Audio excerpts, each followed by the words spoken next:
السلام علیکم۔ آج کی ویڈیو اس بارے میں ہے کہ بھارت کے برہموس اینٹی شپ میزائل کے مقابلے پہ پاکستان کے اسلحہ خانے میں کیا کیا میزائل موجود ہیں۔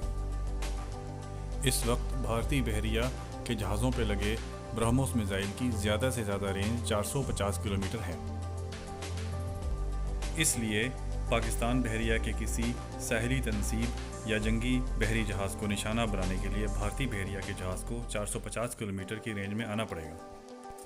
پاک بحریہ نے حال ہی میں سمندر سے سمندر تک مار کرنے والے ہربا اینٹی شپ کروز میزائل کا تجربہ کیا۔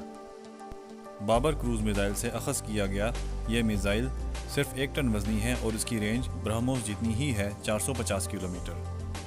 کم وزن ہونے کی وجہ سے جہاں پاکستان کا ہربا اینٹی شپ میزائل پاکستان نیوی کی صرف 550 ٹن وزنی چھوٹی کشتیوں سے فائر کیا جا سکتا ہے، اور 3 ٹن وزنی برہموس فائر کرنے کے لیے بھارتی بحریہ کو اپنے سب سے بڑے بحری جہاز استعمال کرنے پڑتے ہیں۔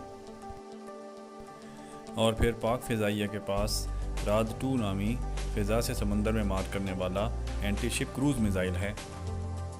اس کی رینج 550 کلومیٹر ہے، جو برہموس سے 100 کلومیٹر زیادہ ہے۔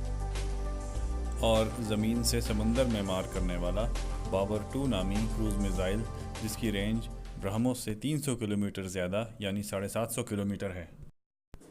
چنانچہ بحری جنگ میں استعمال کے لیے جہاں بھارت کے پاس 450 کلومیٹر کی رینج والا برہموس اینٹی شپ کروز میزائل ہے، وہاں پاکستان کے پاس 450 کلومیٹر کی رینج والا ہربا، 550 کلومیٹر رینج والا راد 2 اور 750 کلومیٹر رینج والا بابر 2 کروز میزائل ہے۔ چنانچہ اس وقت افواج پاکستان اس قابل ہیں کہ بھارتی بحریہ کا کوئی بھی برہموس بردار بحری جہاز 450 کلومیٹر پاکستانی بحری جہاز یا ساحلی تنصیبات کے قریب آنے سے پہلے ہی پاکستانی اینٹی شپ کروز میزائلوں کے ذریعے سے نشانہ بنایا جا سکے، اور یوں بھارتی بحری جہاز برہموس فائر کرنے کے قابل ہونے سے پہلے ہی پاکستانی میزائلوں کی زیادہ رینج ہونے کی وجہ سے ہمارے نشانے پہ آ چکا ہوگا۔